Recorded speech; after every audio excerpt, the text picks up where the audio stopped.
Саламатсыңарбы балдар. Бүгүн биз сөздөрдүн мүчөлөрү жана алардын түрлөрү деген тема менен таанышабыз. Сөздөр уңгу жана мүчөлөрдөн куралат.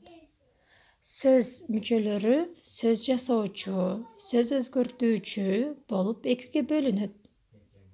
Сөз жасоочу мүчөлөр сөзгө уланганда ал сөздүн маанисин өзгөртүп, жаңы сөздү жасайт. Мисалы, китеп бул сөздүн уңгусу болсо, ал эми мүчөсү кана болуп, каначы болуп кошулуп жатат мүчөлөр. Мында китеп деген сөзүбүз китепкана, китепканачы болуп өзгөрүп жатат. Сөз өзгөртүүчү мүчө сөзгө уланса, сөздүн мааниси сакталып, анын формасы гана өзгөрөт. Мисалы, китепке, китепти, китептен.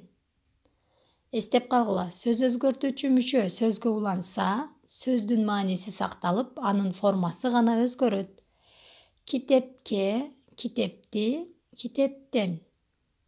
Эми балдар, силер тексттен күндүн сөзүн таап, көчүрүп жазасыңар. Сөздөрдүн уңгусун жана мүчөлөрүн белгилеп, сызып белгилейсиңер. Кыргыз тил китебинин 21-беттеги эрежени карасаңар, кандай белгилер менен уңгунду кантип белгилейбиз, мүчөлөрдү кантип белгилейбиз, кызыл сызык менен көрсөтүлгөн. Ошого карап